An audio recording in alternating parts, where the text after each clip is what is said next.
में फिजिक्स बहुत ही इम्पोर्टेंट मतलब रोल अदा करता है, ठीक है।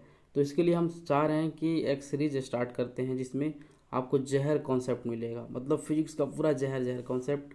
आप अगर इसको भी पढ़ लेते हो पीडीएफ के थ्रू तो नंबर आने का बहुत बढ़िया चांस हो जा सकता है, ठीक है भाई। तो हम इस तरीक़ा से हम बताएंगे, ठीक है दोस्त। हम स्टार्ट करते हैं चैप्टर फर्स्ट से, ठीक है।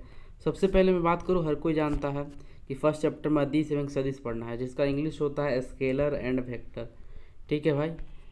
तो इसके बारे में जितने इंपॉर्टेंट चीज़ होंगे जो डिफेंस के लिए होंगे, एक्चुअल जो जहर जहर कॉन्सेप्ट होंगे उसकी हम चर्चा करेंगे, ठीक है। एक्चुअल बहुत इंपॉर्टेंट होता है सारा पॉइंट जो हम आपको बताने जा रहे हैं, ठीक है। सबसे पहले मैं बात करूं, जिस भौतिक राशि के अंत में क्या होता है, इंपॉर्टेंट पॉइंट बता रहे हैं। अगर आपको ग मिल गया मेरे भाई, ग मिल गया, ठीक है, चाहे आपको विस्थापन मिल जाए, त्वरण मिल जाए, क्षेत्र मिल जाए, तीव्रता मिल जाए, आघूर्ण मिल जाए, बल मिल जाए, घनत्व मिल जाए, प्रणवता अगर लगा हुआ है तो आप समझ लीजिएगा कि वो जो है आपका सदिश राशि होने वाला है। एमसीक्यूज क्वेश्चन में ऐसे पूछ देते हैं डिफेंस वाले कि इसमें से कौन से सदिश राशि हैं, और आपके ऑप्शन मिल जाएंगे। तो आप इतना याद रखिए कि जिसमें ग लास्ट मिल जाएगा आप समझिएगा वो क्या है, बस सदिश राशि। और ये चीज़ आपको बताएं ही, लेकिन कुछ एक्सेप्शन की बात करते हैं मेरे भाई। देखिए एक्सेप्शन में आपका ये रहेगा कि देखिए जड़त्व हो गया, जड़त्व आघूर्ण में, देखिए जड़त्व आघूर्ण में मेरे भाई, विद्युत वाहक में, बल में, प्रवणता में, ये क्या है, राशियाँ सदिश होते ही नहीं हैं। जहाँ मिलेगा इनको छोड़ करके आपको ये सदिश राशि समझना है, ठीक है। जो पूरा उम्मीद है आप समझ रहे होंगे, ठीक है। और जो भी प्रॉब्लम होगा मेरे भाई आप कमेंट कीजिएगा, हम कोशिश करेंगे उसका रिप्लाई देने के लिए। इसके बाद हम नेक्स्ट में बात करूँ, देखिए इन सभी भौतिक राशि में क्या होता है, इसके अलावा से सभी राशि अदिश हो जाते हैं। आपको जितना भी इनके लाभ मिलेंगे आप आराम से समझ सकते हैं मेरा अदिश राशि पूछा गया है, ठीक है। अब मैं बात करता हूँ टेंसर राशि। भाई टेंसर राशि क्या होता है ना, देखिए जड़तागुण हो गया, अपर्तनांक हो गया, प्रतिबल हो गया, विकृति हो गया, विद्युत धारा, ये सब टेंसर राशि में आते हैं, ठीक है।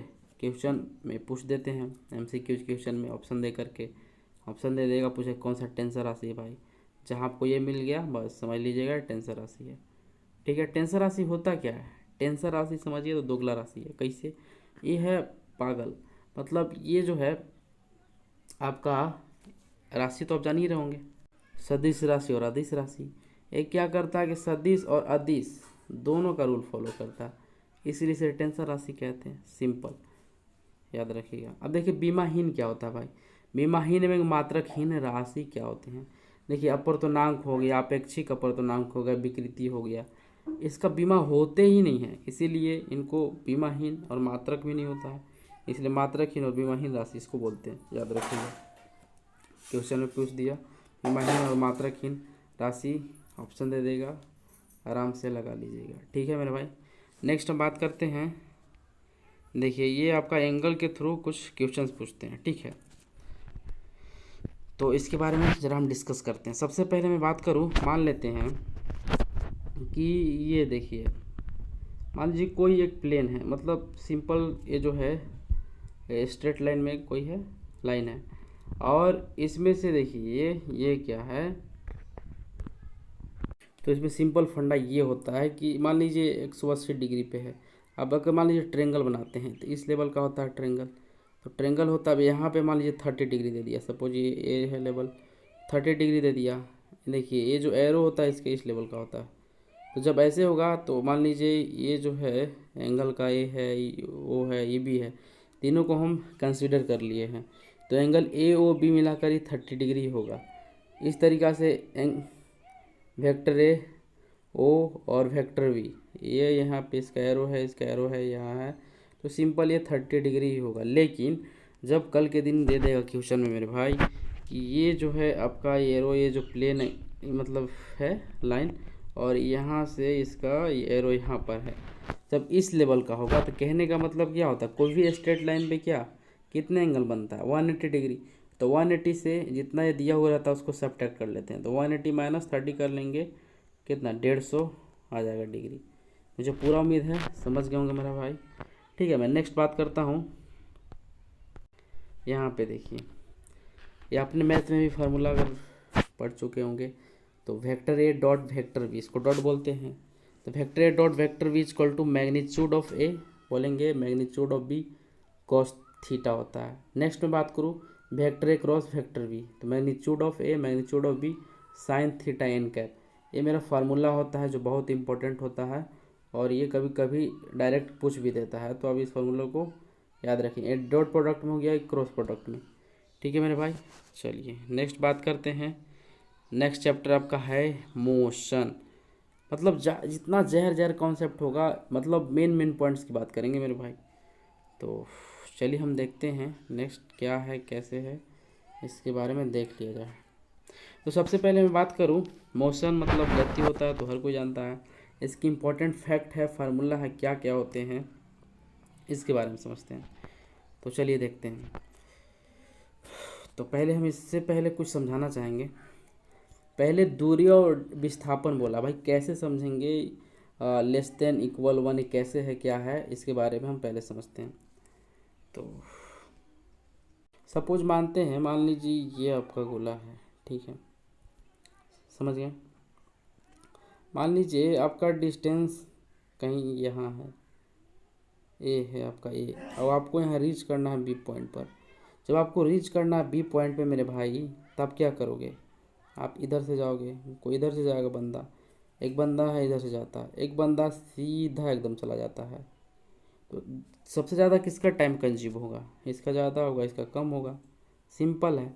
देखिए, तो कहने का मतलब जिसका ज़्यादा टाइम लग रहा है, जिसका ज़्यादा डिस्टेंस पड़ रहा है, वो क्या हो जाता है, ये इसी को हम लोग इसको दूरी बोलते हैं। क्या बोलते हैं, दूरी। लेकिन इसकी मैं बात करूँ, ये डायरेक्टली एकदम चला गया भाई, तो इसको भाई वह विस्थापन बोलते हैं ना, समझ में आया। शॉर्टकट रास्ता को विस्थापन बोलेंगे, जो लॉन्ग पड़ेगा उसको दूरी बोलेंगे। तो कहने का मतलब होगा का, यहाँ देखते हैं हम लोग, ठीक है, समझ में आ गया, कोई दिक्कत है नहीं। तो फार्मूला क्या निकलता है भाई, फार्मूला जो निकलता है, क्या निकलता है उसके बारे में देखते हैं। तो जस्ट फार्मूला आपका ये है, देखिए इसमें क्या है, दूरी जो होता है, दूरी अपॉन विस्थापन जो होता है लेस देन इक्वल वन के बराबर होता है। अब कैसे होता है, कहने का मतलब है कि जो दूरी है ये लेस देन इक्वल है, और ये जो है कहने का इसमें क्या होता है, क्रॉस मल्टीप्लाई कर लेंगे। तो जब क्रॉस मल्टीप्लाई कीजिएगा तो शॉर्टकट हम पता, शॉर्टकट तो नहीं चलेगा, इसे मान लीजिए हम दूरी लेते हैं, और लेस देन इक्वल हम विस्थापन लिखते हैं भाई, विस्थापन, तो विस्थापन लेस देन इक्वल वन। तो कहने का मतलब क्या होता है, दूरी अभी हम आपको दिखाए थे, यहाँ से यहाँ तक जाना था, ये पॉइंट ए था भाई, अभी पॉइंट बी था, तो यहाँ से यहाँ तक जाना था उसको, कोई कोई बंदे हैं यहाँ तक जाना है, तो उसको क्या पड़ रहा है, ये दूरी हो गया, और ये शॉर्टकट था विस्थापन। तो दूरी, इसका मतलब क्या होता है, इधर मुँह खुला है बड़ा, सिंपल।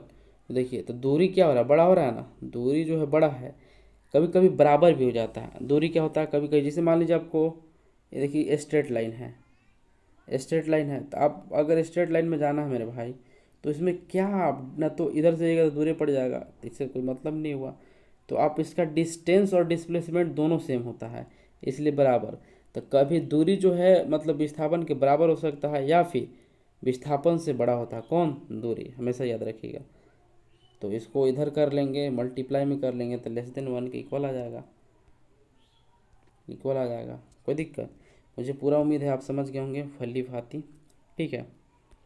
अब यही चीज़ उल्टा कर दिया गया है कि विस्थापन अपन दूरी जो होगा ग्रेटर देन इक्वल वन हो जाएगा, इसको इधर मल्टीप्लाई कीजिएगा, यही बात हो गया, ठीक है। अब हम बात करते विस्थापन निकालना है। मान लीजिए कोई ये है आपका, ऐसे इसमें एंगल है, यहाँ देखिए इसमें थीटा डिग्री पे एंगल बन रहा है। तो ए बी के बीच जब अगर डिस्टेंस निकालना होता है फ्रॉम ए टू बी, तो 2r साइन थीटा बाई 2 हम लोग लेते हैं, ठीक है, इस तरीक़ा से। नेक्स्ट हम बात करते हैं एवरेज स्पीड क्या होता है भाई, एवरेज स्पीड की बात करते हैं। आप ये फार्मूला पढ़े होंगे कि वेलोसिटी जो होता है, मतलब वेग जो होता है, चाल बराबर समय होता है, फार्मूला है ना। तो बस यही है। अगर बहुत एवरेज स्पीड अगर मान लीजिए आपको निकालना है, तो एवरेज स्पीड में बहुत सारे देंगे, तो जस्ट एवरेज स्पीड में जो S1 है एस का जगह S1 कर लेंगे, प्लस S2 कर लेंगे, प्लस S3 कर लेंगे, डॉट डॉट डॉट ऐसे तक जाएगा। और ये जो है टाइम जो है T1 plus T2 plus dot dot TN तक जाएगा, जब एवरेज वेलोसिटी निकालना हो तब। अब देखिए एक एवरेज वेलोसिटी में अगर आपका वट स्पीड दिया और टाइम दिया है तभी होगा, लेकिन अगर एवरेज स्पीड में आपका टाइम दिया हुआ ही नहीं है, समझे, तो टाइम दिया हुआ नहीं है आपका, ये वट स्पीड दे दिया और क्या दे दिया, स्पीड दिया और वेलोसिटी दिया, तो आप कैसे कन्वर्ट कीजिएगा। तो सिंपल फंडा जैसे हम बताएं कि वेलोसिटी इक्वल टू होता है स्पीड अपॉन टाइम होता है भाई। तो हमको यहाँ से टाइम जब कैलकुलेट करना है तो टाइम को क्या रखेंगे, टाइम को इधर मान लीजिए रखते हैं, समझ में आया। टाइम जब यहाँ रहेगा तो वेलोसिटी अपन क्या हो जाएगा, स्पीड हो जाएगा, होगा कि नहीं होगा।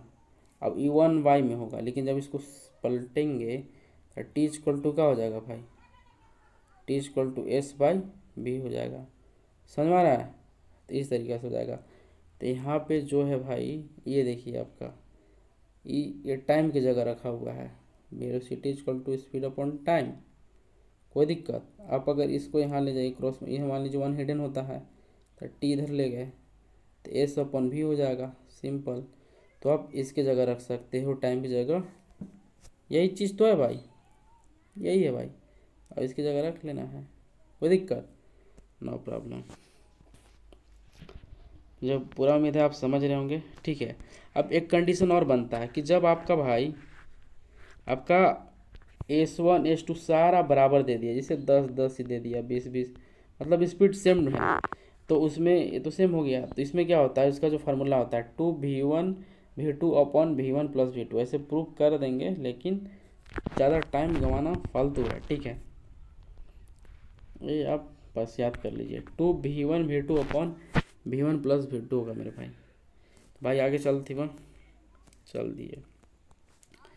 देखिए फिर एवरेज स्पीड एक और तरीका से निकालना, जैसे हम आपको बताएं कि velocity equal to speed upon time होता है, ठीक है।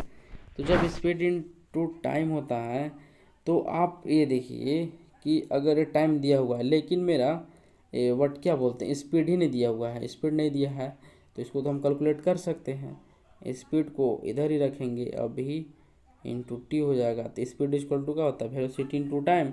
तो वेलोसिटी को यहाँ देखिए रख लिए हैं स्पीड की जगह, अब जो V1 V2 रहेगा उसको ऐड करके रख लेंगे, सिंपल भाई। मुझे पूरा उम्मीद है आप समझ गए होंगे।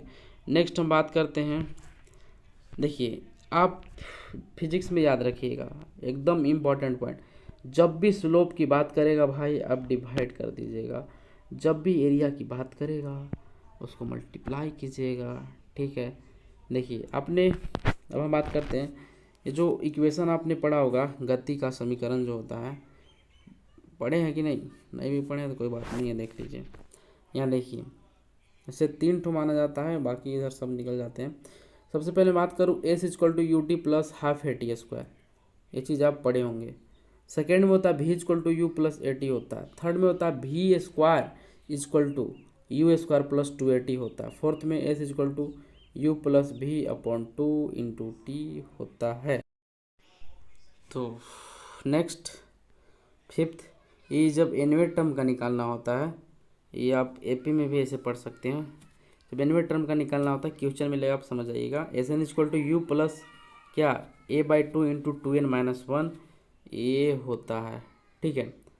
नेक्स्ट मैं बात करूँ मोशन अंडर ग्रेविटी, जो मोशन है अंडर ग्रेविटी में कैसे कैसे काम करता है उसके बारे में सबसे पहले समझते हैं। ये तो देखिए हम ये क्या हम बताना चाह रहे हैं, हम आप पहले पढ़े हुए हैं, हम आपको रिवीजन करा रहे हैं, कहने का मतलब है सब, मतलब केवल कॉन्सेप्ट की बात हो रहा है यहाँ पे। तो आप अगर पढ़े होंगे क्या होता है, देखिए जब आप किसी वस्तु को ऊपर फेंकते हैं तो उसमें वेलोसिटी से ऊपर जाता है अपन जी, ये आपका फार्मूला हो जाता है। जब वो मैक्सिमम हाइट पे जाता है, ठीक है, तो U स्क्वायर अपॉन 2G होता है। U समझ रहे वेलोसिटी है और G ग्रेविटी एक्सलेशन है, और 2 तो समझ रहे। जब आपका डाउन में जाता है भाई, डाउन में जब नीचे तरफ जाता है तो वर्टिकल टाइम पीरियड डाउन, तो 2H अपॉन G हो जाता है। जब इसी को V, देखिए V था ना, V अरे यार, कहने का मतलब है जो आपने सुना होगा इस अप्लाइन में कर करके, तो ये √2GH होता है इसका फार्मूला। सिंपल है, समझ में आ गया होगा। अब नेक्स्ट हम बात करने वाले हैं भाई स्टॉपिंग केस। इसमें देखिए जब मोशन होता है इसमें स्टॉपिंग भी होता है। अब उसमें कैसे कैसे होता है उसकी बात करते हैं। स्टॉपिंग केस में पहले मोशन में बात करूँ, पहले हॉरिजॉन्टल, हॉरिजॉन्टल और वर्टिकल। हॉरिजॉन्टल का हिंदी होता है क्षैतिज, वर्टिकल का ऊर्ध्वाधर होता है। हॉरिजॉन्टल कहने का मतलब क्या, सूझ जाइए, हॉरिजॉन्टल है खड़ा हो जाए, वर्टिकल है कोई दिक्कत नहीं। कहने का मतलब है जब आप किसी चीज़ वस्तु को, मान लो ये बंदा है भाई, ये वस्तु को ऐसे फेंक रहा है ऐसे, तो ये क्या कर रहा है, हॉरिजॉन्टल फेंक रहा है। जब वर्टिकल की बात करते हैं, ये बंदा जो है ऊपर की ओर किसी वस्तु को फेंक रहा है, मतलब ये वर्टिकल फेंक रहा है। समझ में आ गया होगा। तो इसी की हम चर्चा करते हैं। देखिए एक होता है भाई विथ फ्रिक्शन, आपका फ्रिक्शन लगता हुआ जाएगा। एक है विदाउट फ्रिक्शन, कोई फ्रिक्शन नहीं होगा, फ्रिक्शन के बिना। तो सबसे पहले मैं बात करूं फार्मूला की, ठीक है। पहले विथ फ्रिक्शन, ये 4 फार्मूला आपको विथ फ्रिक्शन वाले याद करने होंगे। सबसे पहले जब आपको एस माने क्या है, जब दूरी याद करना हो तो U²/2μg बोलते हैं इसको। सेकेंड S = U²/2, क्या चीज़, 2। और अगर आपका ये है तो ये फ्रिक्शन है, तो ए मतलब एक्सेलरेशन। एंड देखिए टाइम पीरियड याद करना, तो U/G हम पहले ही बता चुके हैं। फिर टाइम अगर जो है, देखिए टाइम जो है T = U/G, आराम से ले लेते हैं, कोई दिक्कत। देखिए कब लगता है आप ये समझिए, ए जी हो रहा है, ए हो रहा है, यहाँ ए हो रहा है, यहाँ जी हो रहा है, ऐसा क्यों हो रहा है। तो प्रॉब्लम यहाँ है कि जब आप क्या करते हैं, जब वर्टिकल फेंकते हैं तो जी का होता है। जी कब होता है, वर्टिकल में। जब ये हॉरिजॉन्टली काम होता है तो उसी को ए बोलते हैं, ए वर्टिकली को जी बोलते हैं। ऊपर नीचे का काम होगा जी लगा दीजिएगा, अगल बगल का काम होगा ये लगा दीजिएगा, ये फार्मूला होता है। देखिए बिना फ्रिक्शन का S = U²/2G, कोई फ्रिक्शन नहीं है इसमें। नेक्स्ट में बात करो T = U/G, इसमें कोई फ्रिक्शन नहीं होता, इसलिए ऐसे करते हैं, ठीक है भाई। नेक्स्ट हम बात करते हैं आपका टाइम ऑफ अप्रोच, ओवरटेक। जब ओवरटेक होता है, ठीक है, तब क्या होता है, तो time = separate distance upon V1 + V2। Separate distance = V1 + V2 होता है। अब देखिए इसमें होता क्या है, मान लीजिए आपके पास वेलोसिटी दिया हुआ है, ठीक है। तो जब एक ही डायरेक्शन में दोनों वेलोसिटी हैं तो उसको हम सब्ट्रैक्ट कर लेते हैं। जब अलग अलग डायरेक्शन में, अपोजिट डायरेक्शन में होते हैं तो उसको हम एडिशन कर लेते हैं। समझ में आ गया। इस तरीक़ा से आपको क्वेश्चन मिल जाएगा, आप प्रैक्टिस कर रहे होंगे, आपको खुद समझ में आ रहा होगा अगर आप तैयारी किए होंगे अच्छा तो, ठीक है। नेक्स्ट मैं बात करूँ प्रोजेक्टाइल मोशन। आगे हम आते हैं प्रोजेक्टाइल मोशन होता क्या है, प्रक्षेप गति, इसको इंग्लिश हिंदी में बोलते हैं। देखिए इसमें मोशन 2D में होता है। सबसे पहले मैं बात करूँ, एक फार्मूला होता है U cos θi + U sin θ, ठीक है, कोई दिक्कत है। देखिए ux मतलब होता है U cos θ, मतलब क्षैतिज घटक की बात करता है, क्षैतिज मतलब ऐसे। और UI = U sin θ मतलब ऊर्ध्वाधर घटक, ऊर्ध्व घटक, क्या बोलते हैं इसको, ऊर्ध्व घटक। कोई दिक्कत नहीं, दिक्कत होगा, कैसे दिक्कत हो जाएगा मेरे भाई, समझ में आ रहा होगा मुझे पूरा उम्मीद है आप सब लोग समझ रहे होंगे ना। ये आपका ये चीज़ सारा चीज़ है।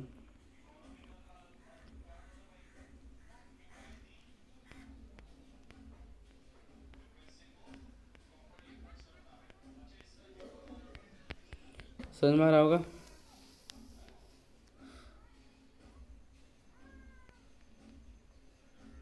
देखिए इसमें कंडीशन बनता है UI जो है आपका, UI मैक्सिमम हाइट पे चले, ऊर्ध्व माने क्या होता है, सिंपल ऐसे। अगर कुछ गलती भी लगा तो समझिएगा, उल्टा पल्टा नहीं। ऊर्ध्व वाला ऐसे सीधा, और क्षैतिज ओरिएंटल ऐसे, सूझ जाइए हॉरिजॉन्टल, उठ जाइए वर्टिकल, वेरिएबल। देखिए UI जो होता है, इसमें वेरिएबल कांस्टेंट तो समझ गए। UI = 0 होता है, जब मैक्सिमम हाइट पे जाता है तो UI 0 हो जाता है, याद रखिएगा। अब देखिए इसमें और कंडीशन बहुत सारे बनते हैं। तो सबसे पहले मैं बात करूं, देखिए हाइट निकालना होता है, जब किसी वस्तु को फेंकते हैं, जब उसका हाइट निकालना होता है तो U square sine square theta upon G होता है फर्स्ट। सेकेंड में टाइम ऑफ फ्लाइट उड़ियन काल सुने होंगे, तो T equal to 2u sine theta upon G होता है। ठीक है, अच्छा इसकी हम बात कर लेते हैं। जब मैक्सिमम हाइट पे चला जाता है तो उसमें अगर हम मैक्सिमम हाइट बने क्या, थीटा इक्वल टू 90 डिग्री हो गया। जब थीटा इक्वल टू 90 डिग्री होता है तो 90 का वैल्यू कुत्ता बिलाई भी जानता है कि साइन 90 का वैल्यू व्हाट 1 होता है। तो 1 से इसमें मल्टीप्लाई करेंगे तो U square upon 2g, simple है 1 का स्क्वायर करके। एंड टाइम एट फ्लाइट बता ही दिए। चलिए आगे हम बात करते हैं।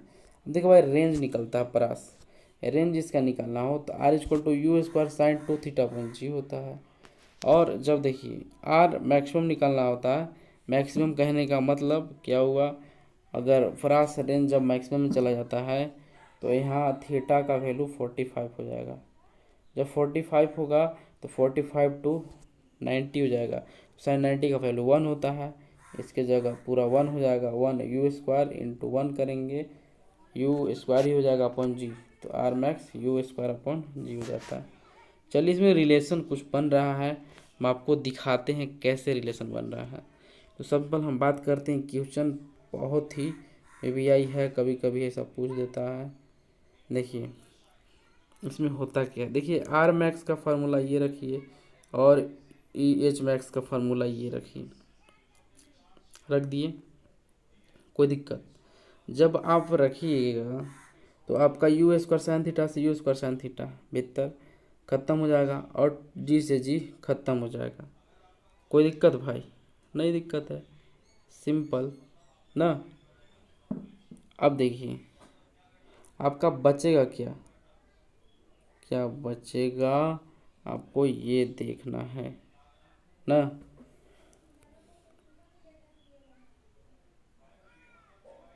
ये आपको इधर 1/2 बच गया, इधर किस में, आर मैक्स में, अब इधर एच मैक्स हो गया, सिर्फ एच मैक्स में कुछ बचा ही नहीं ना बचा, तो आर मैक्स होगा 2 इंटू एच मैक्स के बराबर नहीं हो जाएगा, मतलब एक्स मैक्सिमम। तो यही आपका फार्मूला हो जाता है।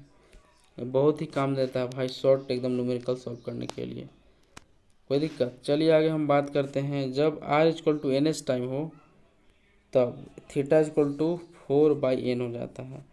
ठीक है, थीटा इक्वल टू 45 है तो 4/n, ठीक है, 45 का वैल्यू 1 होता है, 4/n, एन इक्वल टू 4 हो गया। मतलब ये जो है आर मैक्सिमम जो होता है वो 4 टाइम हो जाता है किसका, एच मैक्सिमम का। ये आपका एग्जाम्पल रहा मेरे भाई, ठीक है। नेक्स्ट हम, यह चीज़ आपका डायग्राम दिख रहा होगा कि कोई चीज़ मान लीजिए पथ है, एक कोई बंदा यहाँ खड़ा है, यहाँ से कोई फेंकता है हॉरिजॉन्टली किसी वस्तु को, तो ये दिखा रहा है अगर हाइट पे जाएगा तो मैक्सिमम हाइट यहाँ है, ग्रेविटेशनल एक्सेलरेशन जो लग रहा है उसको दर्शा रहा है। तो यही सारा चीज़ कॉन्सेप्ट होता है मेरे भाई।